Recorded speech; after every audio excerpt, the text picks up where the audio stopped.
아멘. 예, 아멘. 예, 우리 김혜성 집사님 전도여행 러시아 전도여행 마치고 잘 돌아오셨습니다. 수고하셨다고 박수하겠습니다. 어디 계십니까? 여기 계십니다. 네. 제 평생에 타고 싶은 기차가 몇 개 있었는데 그 중에 하나를 타셨네요. 뭐냐면 시베리아 횡단 열차요. 일주일 기차를 타셨답니다. 와, 엄청 부럽죠. 실제 타보면 부러울지 안 부러울지 난 모르겠지만 일단은 타보고 싶은 기차 중에 하나가 시베리아 횡단 열차였는데 타셨으니 엄청 부럽습니다. 저는. 네, 하여튼. 오늘 하나님 말씀 나누겠습니다. 우리 사도행전 6장 1절에서 7절 말씀입니다. 함께 읽겠습니다. 그때 제자가 더 많아졌는데 헬라파 유대인들이 자기의 과부들이 매일의 구제에 빠짐으로 히브리파 사람을 원망하니 12사도가 모든 제자를 불러 이르되 우리가 하나님의 말씀을 제쳐놓고 접대를 일삼는 것이 마땅하지 아니하니 형제들아 너희 가운데서 성령과 지혜가 충만하여 칭찬받는 사람 7을 택하라. 우리가 이 일을 그들에게 맡기고 우리는 오로지 기도하는 일과 말씀 사역에 힘쓰리라 하니 온 무리가 이 말을 기뻐하여 믿음과 성령이 충만한 사람 스데반과 또 빌립과 브로고로와 니가노로와 디몬과 바메나와 유대교에 입교했던 안디옥 사람 니골라를 택하여 사도들 앞에 세우니 사도들이 기도하고 그들에게 안수하니라. 하나님의 말씀이 점점 왕성하여 예루살렘에 있는 제자의 수가 더 심히 많아지고 허다한 제사장의 무리도 이 도에 복종하니라. 아멘. 할렐루야. 아멘. 봄이 되기는 했는데 오락가락 하다가 여름이 될 것 같아가지고 갑자기 다음 날 되면 막 더울 것 같은 때입니다. 이때 우리가 또 영적으로나 육적으로나 늘 준비되고 늘 깨어 있으시길 축복합니다.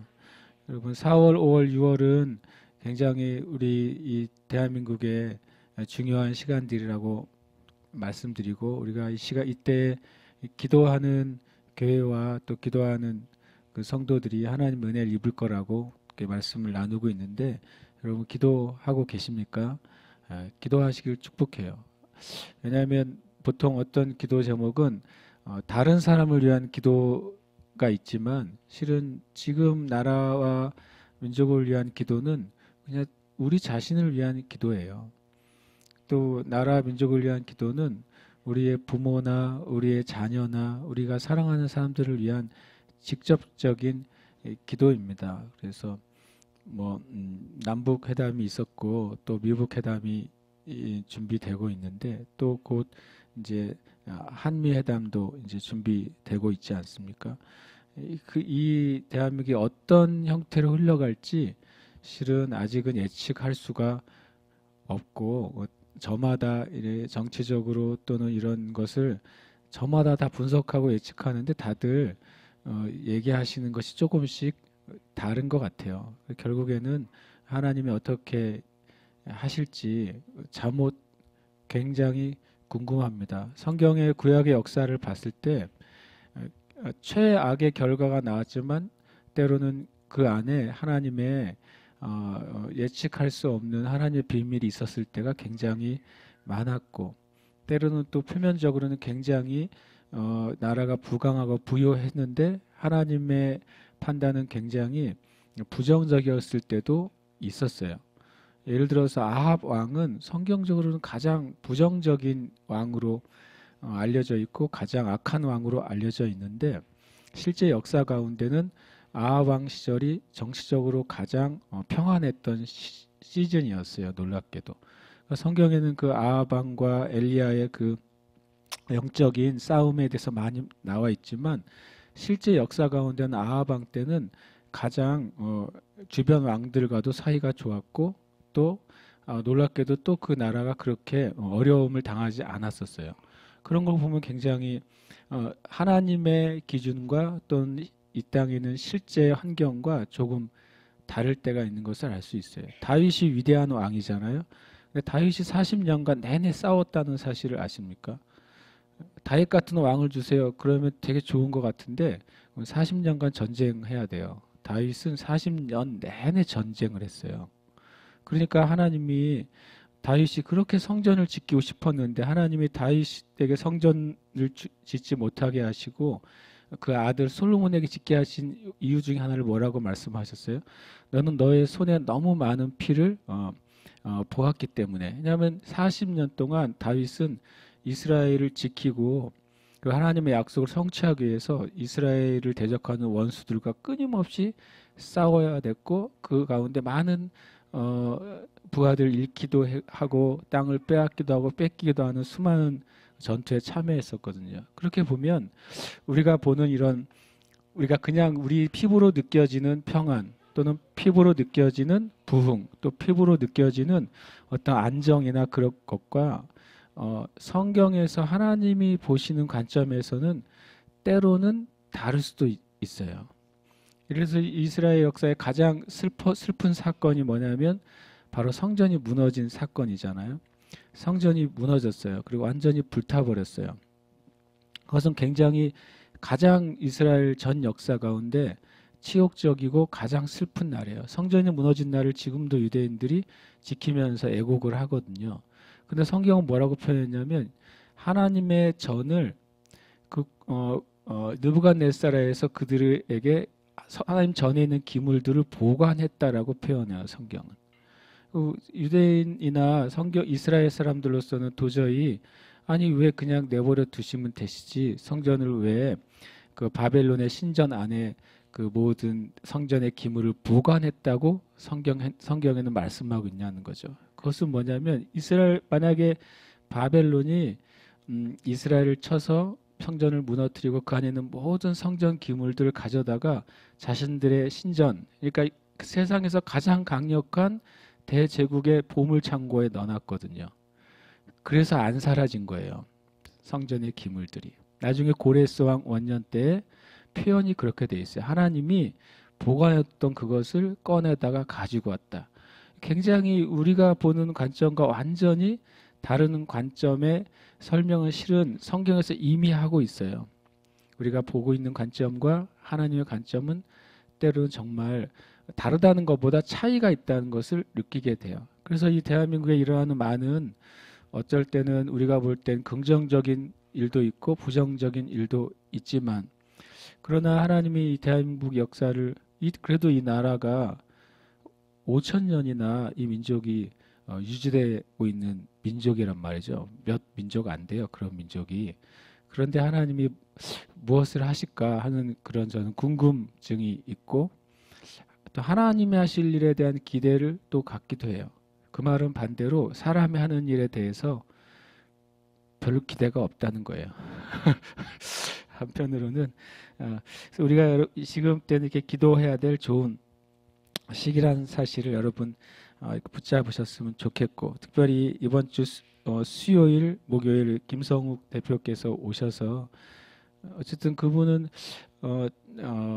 이성적인 분별도 있지만 강의를 들어보면 굉장히 이성적인데 계시적인 분별이 있어요.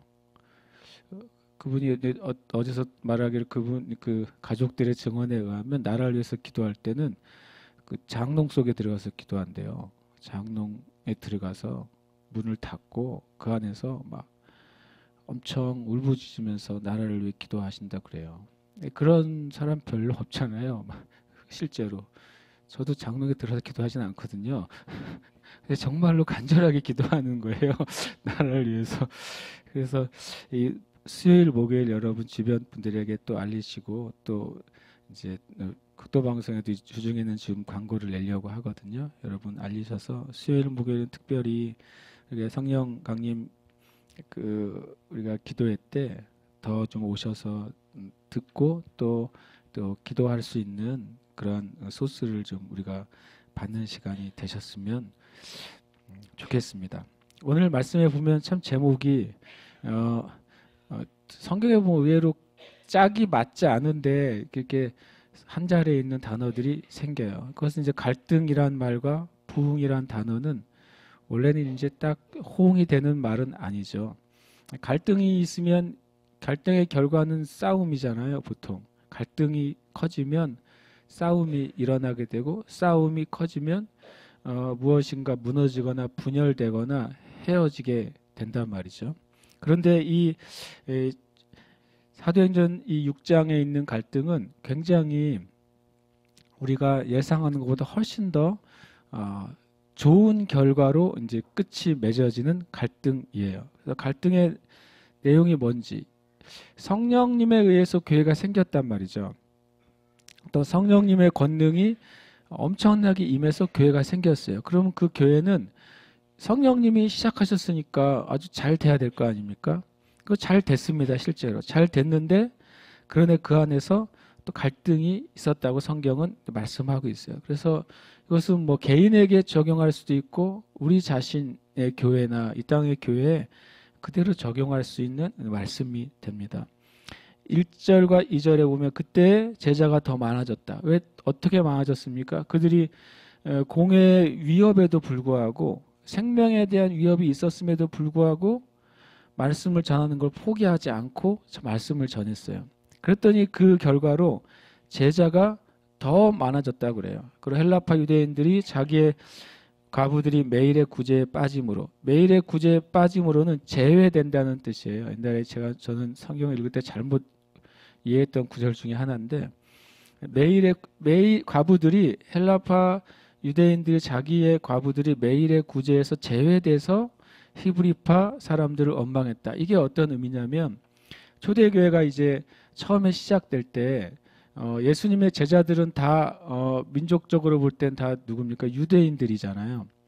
예수님의 제자들은 갈릴리 중심의 사람들이고 또 유대인들이었어요. 그런데 그들을 통해서 성령님이 임하셨단 말이죠. 임하시고 그 첫 역사가 오순절 때 엄청나게 폭발적으로 나타났어요.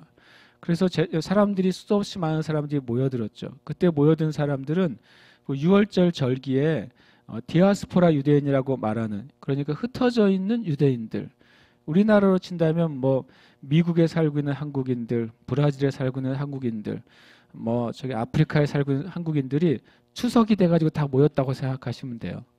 추석이 돼서 이게 전 세계에 흩어져 있는 유대인들이, 이민 갔던 사람들이 다 모여들었어요. 근데 문제가 뭐냐면 모여들었다가 뭘 보게 되냐면 성령의 놀라운 폭발적인 임재를 보게 되고 그들이 예수님을 영접하게 돼요. 근데 우리가 아는 것처럼 이민 1세들은 한국말 합니까? 못합니까? 합니다. 이민 1.5세쯤 되면, 여기서 태어났는데 어렸을 때 미국으로 건너간 이민 1.5세쯤 되면 한국말 반 영어 반 섞어서 말해요. 이민 2세쯤 되면 부모가 한국말을 정말 열심히 가르쳐주지 않는 이상에는 모국어를 잊어버려요. 모국어가 영어가 돼버리잖아요. 그런데 그건 이민 2세까지도 뭐 괜찮아요. 많이 가르치니까. 이민 3세가 넘어가는 순간 어떻게 될까요? 한국말을 거의 하는 경우가 드물어져요. 디아스포라가 언제 생겼을까요? 유대인들이 언제부터 전 세계에 흩어져 살기 시작했습니까? 바벨론과 아수르 때부터요. 흩어진 지가 몇 년이 됐냐면 400년, 500년이 지났어요. 그러면 자신들의 핏줄은 유대인이라는 것을 확실히 믿어서 절기를 지키고 안식일을 지키고 토라를 지키는 삶을 살지만 그들의 언어는 어떨까요? 400년, 500년 지난 세대에서는 많은 경우에 성경적인 히브리어는 알고 있지만 실제로 예수님 시대에 썼던 언어는 히브리어가 아니었다는 사실을 여러분 아셔야 돼요. 예수님 시대 때는 히브리어를 사용하지 않았어요. 그래서 가끔 요것을 개념을 이해를 못해서 성경 무조건 히브리어로 배우지 않으면 이해를 못한다 그러는데 실은 예수님 시대의 유대인들은 히브리어를 안 썼어요. 언제만 썼습니까? 회당에서 토라를 읽을 때만 썼고요. 실제 대화할 때는 아람어를 썼어요. 예수님이 읽으신 성경책은 히브리어 성경책이 아니에요. 예수님이 읽으신 성경책은 아람어 성경책입니다. 그래서 예수님의 말 중에 이런 것, 달리다 굼, 이거는 히브리어가 아니라 아람어예요. 돌아가실 때 하신 말씀, 엘리 엘리 라마 사박다니, 이것은 히브리어가 아니라 아람어예요. 그런데 실제로 이제 아람어 성경을 읽는 학자는 거의 없어요. 많은 분들이 우리가 예수님처럼 언어를 읽어야 돼요라고 말하지만 예수님이 읽은 원어 성경은 히브리어 성경이 아니었다는 사실. 이건 놀라운 아이러니죠. 그러니까 아람어를 쓰고 있는 사회에서 공식적인 공무를 보려면 우리식으로 동사무소 가면 무슨 언어를 써야 돼요? 또 그건 또 이제 문제는 로마어를 써야 돼요. 이 유대인들이 왜 똑똑한 줄 아세요?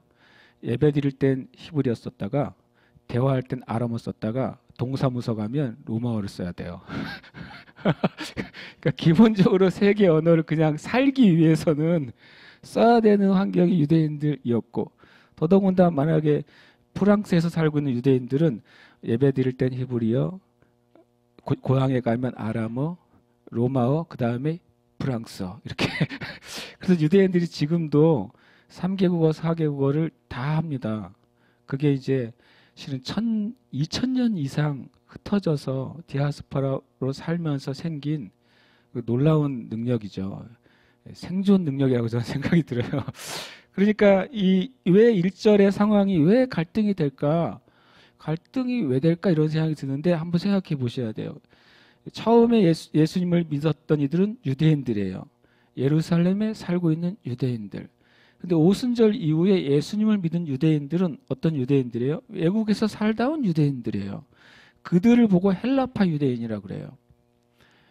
여기서 히브리파 유대인은 히브리어를 모국어로 쓰는 그리스도인 유대인들이고, 헬라파 유대인들은 헬라어, 로마어를 모국어처럼 쓰는 유대인 기독교인들이에요. 그러니까 100%의 의사소통이 어려웠던 점이 존재했어요. 그런데 지금 교회 공동체 리더들은 다 어느 사람들이에요? 히브리파 사도들이란 말이죠.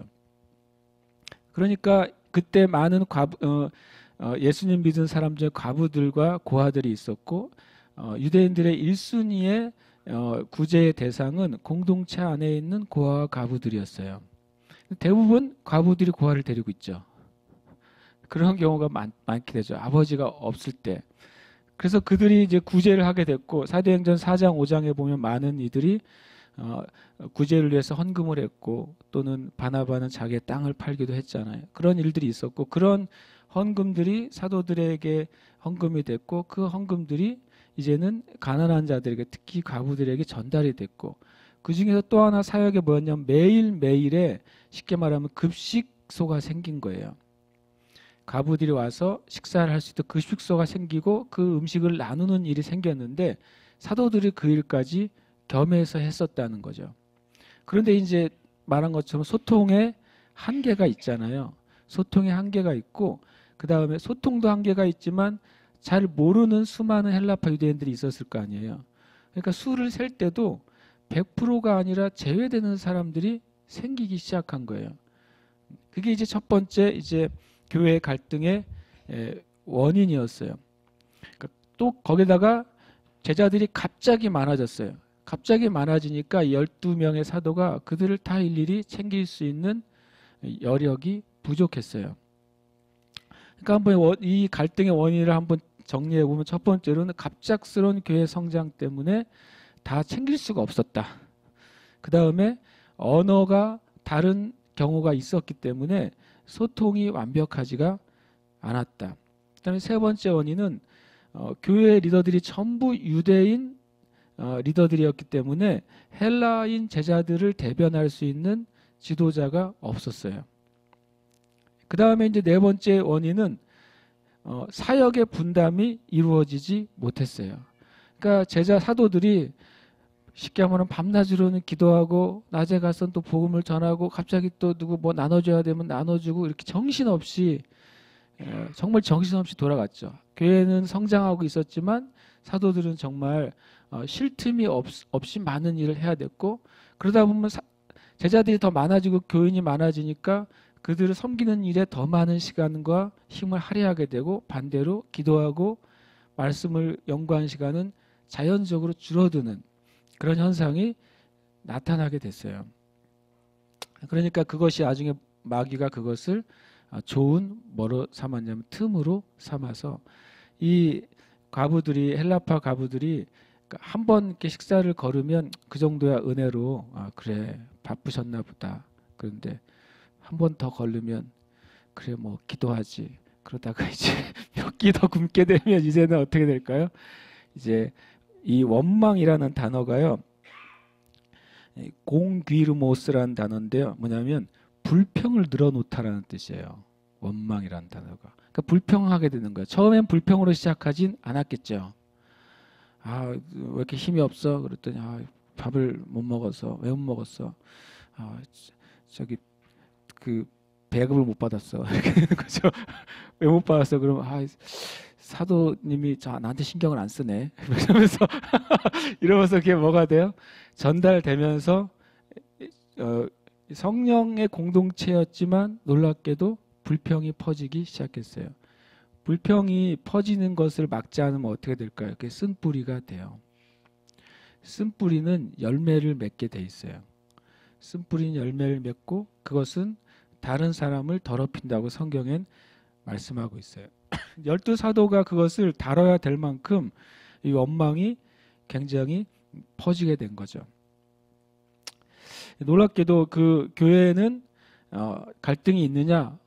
당연히 갈등의 요소가 있죠. 근데 한 가지 우리가 전제는 잊어버려서는 안 돼요. 예수님이 세우신 교회는 문제가 없습니다. 이 믿음을 우리가 가지고 있어야 돼요. 이것은 뭐냐면 지금 현재 눈에 보이는 우리의 어떤 지역에 있는 교회들이 아무 문제가 없습니다. 그 말을 의미하는 게 아니에요. 예수님이 피로 값주신 교회라고 흔히 말하는 예수 그리스도를 예수님에 의해서 생명을 얻은 구원받은 사람들의 교회, 그러니까 예수님의 교회는 문제가 없어요. 왜냐하면 예수님이 문제가 없으시기 때문에 그래요. 교회가 왜 문제가 생겨요? 교회가 어느 목사님의 교회가 되는 순간 문제가 생겨요. 왜냐하면 사람은 문제가 많잖아요. 교회가 어느 교단의 교회가 되기 시작하면 문제가 생겨요. 왜냐하면 아무리 훌륭한 교단도 문제가 많이 있잖아요. 예수님의 근원적인 교회는 문제가 없습니다. 왜냐하면 이 사실이 우리에게 세워지지 않으면 뭐가 없냐면 돌아갈 길이 없어요. 이게 우리 안에 믿음이 되지 않으면 교회에 있는 문제를 어떻게 바꿔야 되는 거예요? 뭔가 문제가 없는 근원적인 게 있어야 그것과 비교를 해서 우리가 바꿀 수가 있는 거예요. 여러분 이 사실은 우리가 믿어야 돼요. 예수님이 세우신 교회는 문제가 없습니다. 교회가 많이 비판을 받고 있고 비판받아 마땅한 일들이 교회 안에 있어요. 예수님을 믿는 사람이나 교인이나 교인이 아닌 사람들이나 너도 나도 교회의 문제, 목회자의 문제 비판합니다. 그럴 때 여러분이 그 비판이나 그 이야기에 함께할 때 이 사실을 잊어버려서는 안 돼요. 예수님과 예수님이 세우신 교회는 문제가 없어요. 문제의 원인은 뭡니까? 바로 사람의 연약함이 문제와 갈등의 이유예요. 우리가 연약하다는 사실은 인정해야 돼요. 우리가 문제가 있을 수 있다는 사실은 인정해야 돼요. 그러나 예수님은 문제가 없으세요. 예수 믿는 사람이 이기적이라고 사람들이 욕할 때 그럴 수 있다고 인정해야 돼요. 그러나 예수님은 이기적인 분이 아니라고 우리는 알아야 돼요. 예수님 이기적인 분이 아니에요. 교회가 세상과 똑같다 이렇게 말하는 사람한테 그렇지 않다고 말해야 돼요. 예수님이 세우신 교회는 세상과 같지 않습니다. 세상을 오히려 거룩하게 하고 깨끗하게 하고 복되게 하는 것이 예수님의 교회라고 우리는 믿고 그렇게 말할 수 있어야 돼요. 문제는 우리의 연약함이에요. 갈등의 요소가 있을 때 이것 또 한 가지 중요합니다. 이 말에 동의하는 사람도 있고 동의하지 않은 사람도 있지만 원망의 대부분은 개인의 유익과 관계되어 있습니다. 때로는 그 개인의 유익이라는 것이 정당하게 내가 누려야 돼라고 한 유익일 수도 있어요. 그리고 또 부정적으로 심지어는 교회나 또는 목회자나 성도를 통해서 자기의 유익만을 위해서 있는데 그것이 좌절되거나 막힐 때 교회 안의 원망이 풀어질 수도 있어요.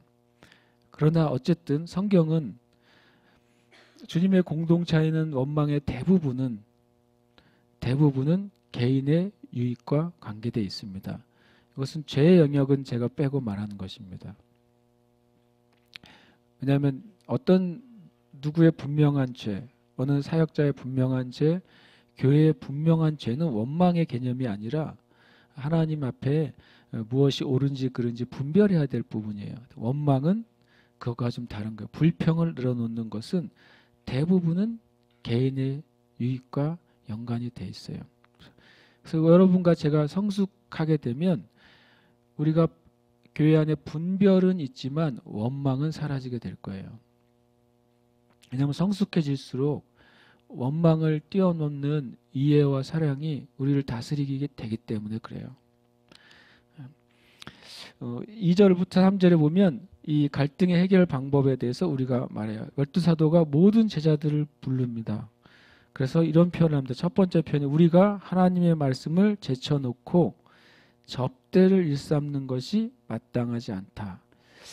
어떤 문제를 해결하기 전에 이 사도들은 원인에 대해서 먼저 얘기를 합니다. 그리고 형제들 너희 가운데서 성령과 지혜가 충만하여 칭찬받는 사람 7을 택하라. 우리가 이 일을 그들에게 맡기고 우리는 오로지 기도하는 일과 말씀 사역에 힘쓰리라. 이런 이제 솔루션이죠. 문제에 대한 해결책을 12사도가 얘기합니다. 이 1절과 2절 사이에 뭐가 있었을까요? 먼저 12사도들이 모였겠죠. 이게 성경을 읽을 때 우리가 성경 안에는 이야기잖아요. 우리 안에 똑같아요. 모여서 이 결론을 얘기하려면 사도들이 먼저 당연히 모였을 것이고 문제가 어느 정도 문제가 있는지 어느 정도 원망이 있는지를 당연히 들었을 것입니다. 그 다음에 당연히 성령에 충만한 사도들이었기 때문에 당연히 기도했을 거죠. 그리고 성령님께 당연히 이 문제를 어떻게 해야 될지 물었을 거예요. 이거는 아주 너무 당연한 것이기 때문에 성경에 그냥 1절과 2절로 넘어가요. 갈등 해결 방법이 있느냐? 당연히 있죠. 갈등 해결 방법이 있습니다. 마귀가 하는 건 뭐라 그럴까요? 방법이 없다 그러는 거예요. 마귀는 되게 항상 동일한 답을 가지고 있습니다. 참 변치 않아요. 안 된다고 말하는 거예요. 나눠지라고 말하는 거죠. 끝내라고 말하는 것이 이 마귀의 답이에요. 근데 성경은 우리에게 방법을 알려주세요. 첫 번째로는 문제를 인정하는 거예요. 우리가 이걸 참 못해요. 그리고 이거 문제를 인정하면 뭐가 상한다고 느껴져요? 자존심이 상한다고 마귀가 자꾸 속삭여요. 왜 문제를 인정하는 게 자존심이 상하거나 내 명예가 사라지는 건가요? 아닙니다. 그게 겸손해지는 최고의 방법이에요. 진짜 문제가 있으면 진짜 인정하는 거죠. 그것이 갈등을 해결하는 최고의 방법이에요. 사도들은 문제를 인정했어요. 이 구제가 제대로 되지 않는다는 사실을 인정했어요.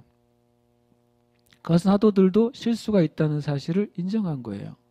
자신들에게 연약함이 있다는 사실을 인정한 거예요.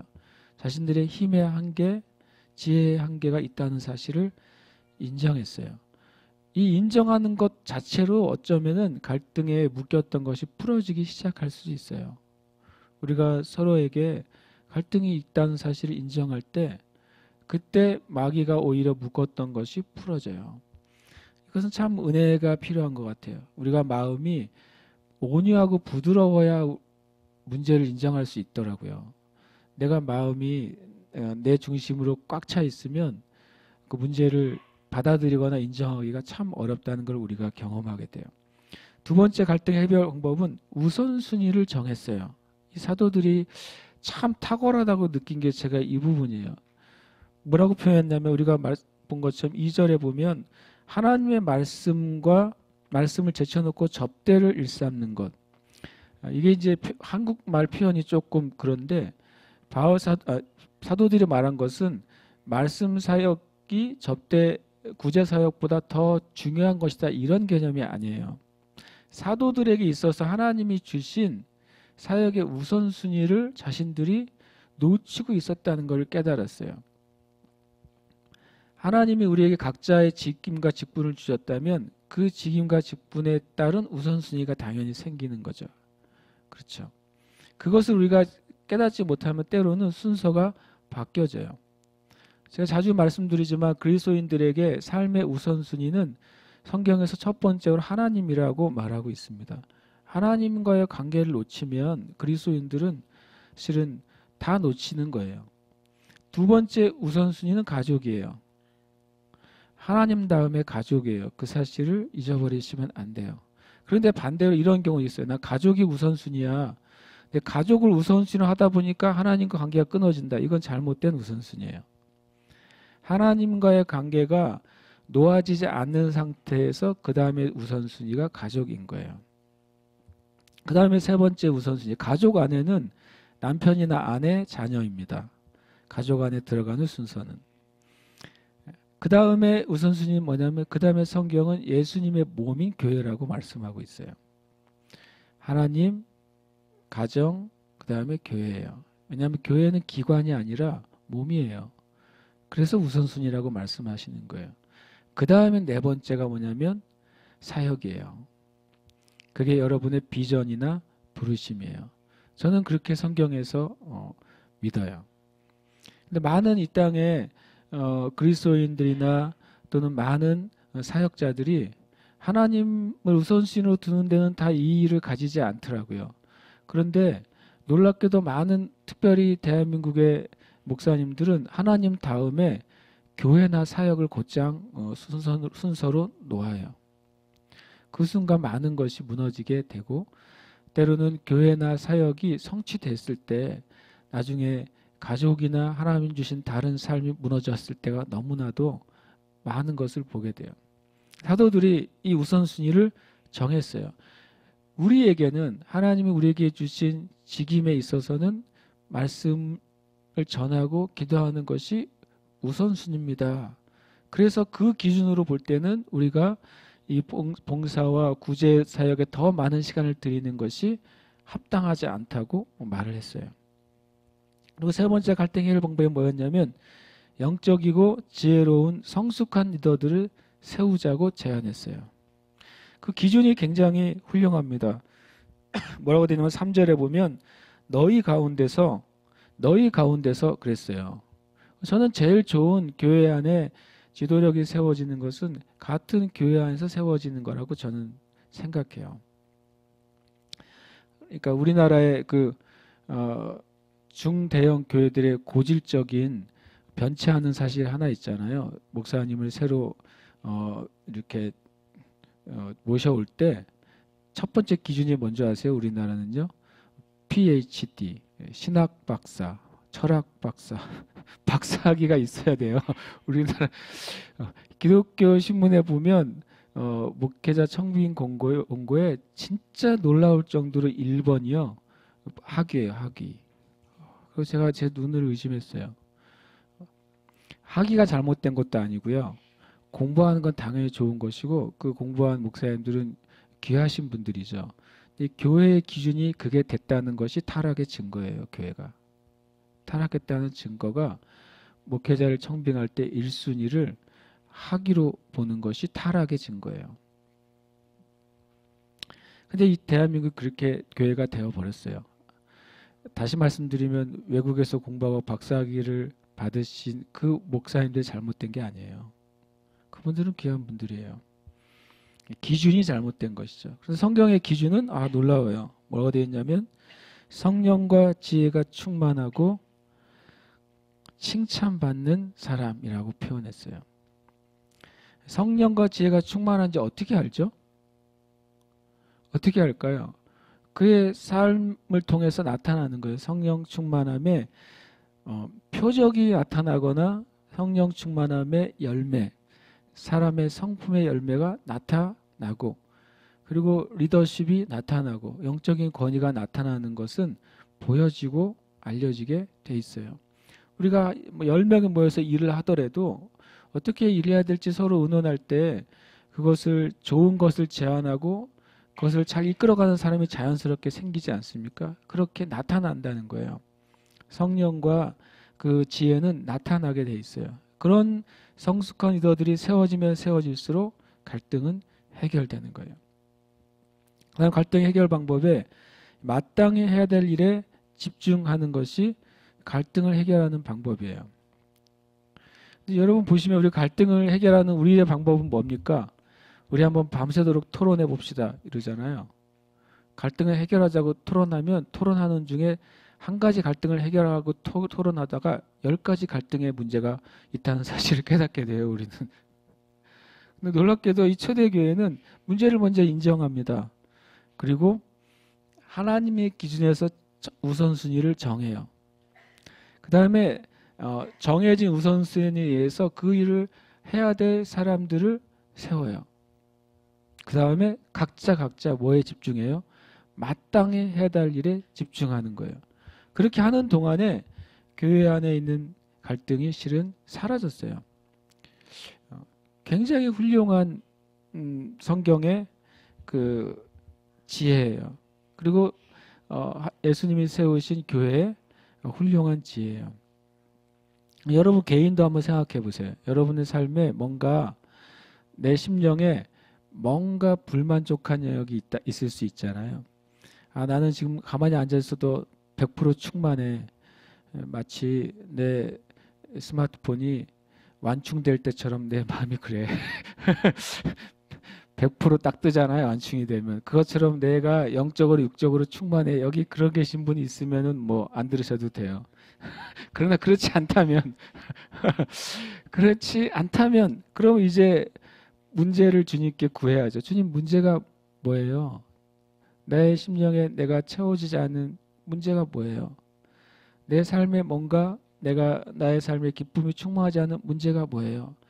이 문제를요 주님께 묻고 깨닫게 하시면 인정해야 돼요. 맞습니다, 주님. 제가 하나님 앞에 이러한 죄가 있어요. 하나님, 제가 이런 것 앞에 주님 앞에 불순종한 게 있어요. 주님, 제가 이렇게 하기로 결정했는데 하지 못하고 있어요. 또는 어떤 것에 갈등을 주님 서로 용서를 구하고 해결하고 하는데 그렇게 지금 못하고 있습니다. 자존심 때문에 아니면 뭐 여러 가지 이유로 그런 것을 주님이 깨닫게 하시면 하나님 앞에서 인정하세요. 그냥 인정하는데 사람도 아닌데 뭐 자존심 상할 게 뭐가 있어요. 하나님 뭐 워낙 크신 분인데 내가 상할 자존심이 뭐가 있겠어요. 인정하십시오. 인정할 때 하나님의 은혜가 우리에게 임하기 시작합니다. 그리고 주님께 물어야 돼요. 주님, 내가 지금 내 삶에 있어서 내 위치에서 내가 뭐부터 해야 됩니까? 물어야 돼요. 여러분과 저하고 다 다르잖아요. 여기 계신 분도 다 달라요. 똑같은 것 같지만 같지 않습니다. 똑같은 분이 있는 것 같아도 그렇지 않아요. 그러면 여러분 개인의 삶 가운데 내가 뭐에 더 많은 시간과 노력과 집중을 해야 되는지 순서를 한번 적어보세요. 오늘 가셔서 쭉 그냥 여러분이 이미 하고 있는 일들을 적으시고 그 다음에 순서를 다음엔 다시 적는 거예요. 처음부터 순서를 적으려고 그러면 어려워요. 내가 해야 되는 일, 하고 있는 일을 그냥 무작위로 적고 그 다음에 번호를 적은 다음에 여러분의 삶의 위치에서 먼저 해야 될 순서를 정하는 거예요. 영적이고 지혜롭고 성숙한 리더들이 뭘까요? 여러분과 저에게는 개인적인 영역에 있어서 말씀이에요. 최고의 그 조언자는 말씀이에요. 근데 우리가 말씀을 잘 안 읽거든요. 생각보다 집중해서 읽지 않거든요. 그리고 진지하게 읽지 않거든요. 여러분과 제가 말씀을 많이 진지하게 읽기 시작하면 최고의 리더가 여러분에게 있는 거예요. 여러분에게 최고의 멘토가 있는 거예요. 그 다음에 마땅히 해야 될 일에 집중하는 거예요. 이것은 개인적으로나 교회적으로 똑같이 통용될 수 있는 좋은 원리라고 저는 생각해요. 여러분 그렇게 오늘부터 해보시길 축복합니다. 네. 이 5절이 굉장히 은혜로워요. 1절은 무슨 단어로 시작합니까? 원망이란 단어로 시작하는데 5절은 기쁨이란 단어로 시작해요. 갈등이 있을 때 하나님의 뜻과 법칙에 따라서 그것이 풀어지기 시작하면 갈등의 끝이 실패가 아니라 갈등의 끝이 다툼이 아니라 갈등의 끝이 기쁨이 됩니다. 아멘. 그 기쁨이 되시길 축복합니다. 그래서 믿음과 성령에 충만한 사람 7을 택하게 됩니다. 이들은 다 퀴즈 낼게요. 이들은 유대인들일까요? 아니면 디아스포라 유대인들일까요? 예, 디아스포라 유대인들입니다. 헬라파 유대인들입니다. 왜냐하면 이들의 이름이요, 정통 유대인의 이름이 아니었어요. 이 7명은 쉽게 말하면 12명은 예루살렘과 이스라엘에 거하는 유대인들, 히브리파 유대인들이었고, 이 7명은 헬라파 유대인들이었어요. 그래서 결론적으로 어떤 일이 벌어지냐면 조화가 이루어지는 거죠. 다수를 차지하고 있는 히브리파 유대인들의 리더로 12사도가 세워졌고, 그리고 외부에서 들어오기 시작하는 헬라파 유대인들의 리더들로 이 7명이 세워진 거예요. 이때는 이들을 보고 집사라는 표현이 나와 있지 않습니다. 사도행전 후반부에 가서야 이들에게 집사라는 표현이 들어가요.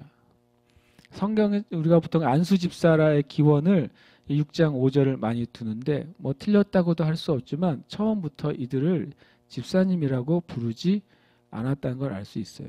그러나 분명히 이 7분에게 그 사도들이 하지 못한 영역에 대한 직분이 나눠진 것만은 분명하죠. 우리가 한 가지 알아야 돼요. 갈등을 해결하거나 문제를 해결할 때 방법이 중요하지만 질서가 똑같이 중요하다는 사실이에요. 사도들은 누가 선택하셨습니까? 예수님이 선택하셨어요. 그죠? 예수님이 밤새 기도하시고 하나님의 뜻을 물으신 다음에 예수님을 따라다니던 많은 제자들 가운데 12명의 사도를 선택하셨어요. 그런데 우리가 집사님이라고 말하는 집사들, 환경적으로 그냥 집사라고 생각하겠습니다. 7 집사를 택할 때는 누가 선택합니까? 교회가 선택했어요. 굉장히 다른 면을 가지고 있어요. 나중에 바울 사도도 자신의 영적인 아들을 세울 때는 회의하지 않고 뭐 했어요? 바울이 선택했어요. 누구를요? 디모데, 디도, 에바브라 이런 사람들은 바울이 선택했어요. 그러나 교회에서 리더들을 세울 때는 또 그 교회마다 교회가 선택했다는 것을 초대교회 이후에 우리가 알 수가 있어요. 성경적으로 표현한다면요, 직임은 하나님이 선택하시고 직분은 함께 세우는 것입니다. 직임이 뭘까요? 직임은 부르심과 관계가 돼 있어요. 에베소에 나오는 사도와 선지자와 교사와 복음 전도자와 목사는 일종의 직임이라고 할 수가 있어요. 그리고 또 명확하게 은사가 드러난 사역자들도 직임이라고 할 수 있어요. 그러나 직분은 사역을 위한 거예요. 실제적인 사역을 위한 직분. 지금의 교회는 집사님, 권사님, 장로님 이렇게 사역을 위한 직분자들을 세워요. 이것은 누가 세워요? 교회에서 함께 세우는 것이죠. 그게 오히려 성경에서 말씀하시는 질서예요. 이 질서가 참 성경에서 보여주었기 때문에 굳이 이것 가지고 다툴 필요가 없는 거죠. 여러분들 중에 회의를 해가지고 우리 교회 담임 목사님을 누구를 할까 그렇게 세우라고 성경엔 참 죄송하지만 말씀하고 있지 않다는 거예요. 최소한 목사는 누군가가 자신이 목사로 하나님께 부름받았다고 하는 부르심을 받고 그 소명에 자기를 던졌을 때 세워지는 자가 되어야 된다는 거죠. 그러나 교회 안에 있는 많은 사역을 위해서는 함께 그 사역에 합당한 형제와 자매들을 세우는 것이 성경의 질서라고 하는 거죠. 이렇게 될 때 사도들은 집사를 안수하고 세워서 안수를 통해서 사역의 위임과 영적인 질서가 세워졌어요. 교회는 실은 사도행전 교회는 정말 교회가 무엇인가, 교회가 어떻게 세워져야 되는가, 교회가 무슨 일을 해야 되는가 이것을 너무나도 잘 얘기해 줘요. 우리도 주님 앞에 이런 것을 우리가 마음에 가진 상태에서 교회들이 또 우리 교회가 세워져 나갈 줄 믿습니다. 여기서의 안수는 임파테이션이 아니에요. 쉽게 말하면 은사가 전달되거나 성령 세례를 위한 안수가 아니라 교회에서 세워진 직분자들에게 권위를 수여하고 또 영적 질서가 세워지는 안수였어요. 성경의 안수가 다 똑같지 않습니다. 예를 들어서 현대 교회에 안수는 목회자가 하는 거야. 이것이 맞으면서도 틀릴 수 있어요. 예를 들어서 사역의 위임과 질서를 위한 안수는 위 권위자가 하는 게 맞는 거죠. 그런데 하나님의 그 은혜가 흘러가는, 치유가 흘러가거나 은사가 흘러가나 하는 그거는 성경에 누가 해야 된다는 룰이 정해져 있지 않습니다. 이것은 하나님의 역사는 먼저 받은 자에게서부터 다른 형제자매에 흘러가도록 하나님이, 그것은 질서가 아니라 하나님의 법칙이에요. 그런 안수들은 얼마든지 우리가 저는 할 수 있다고 믿어요. 치유의 은사를 받은 집사님이 병에 걸린 목사님을 위해서 안수할 수 있습니까? 저는 할 수 있다고 믿는 거예요. 왜냐하면 그것은 이런 사역의 위임과 영적 질서를 위한 안수가 아니라 하나님의 은혜가 흘러가기 위한 안수였기 때문에 그래요. 왜냐하면 모든 믿는 자에게 표적이 따를 것이다 라고 하면서 병든 자에게 손을 얹은 즉 나으리라 그랬었어요. 손을 얹는 것이 안수라는 단어로 표현한다면 그것은 어떻게 되겠어요? 그거는 하나님의 은혜 안에서 서로 겸손하고 또 서로를 존중하면서 축복해 줄 수 있는 것이죠. 마지막 절에 보면 하나님의 말씀이 점점 왕성하게 되고 제자의 수가 많아지고 제사장의 무리도 도에 복종하게 됩니다. 이 갈등 해결된 결과는 엄청 놀라웠어요. 갈등은 문제를 만들고 또 교회를 분열시키거나 서로 쓴뿌리를 나게 할 수 있는 문제였는데 이 갈등이 해결되니까 완전히 다른 결과가 나오면 첫 번째 원망이 사라졌습니다.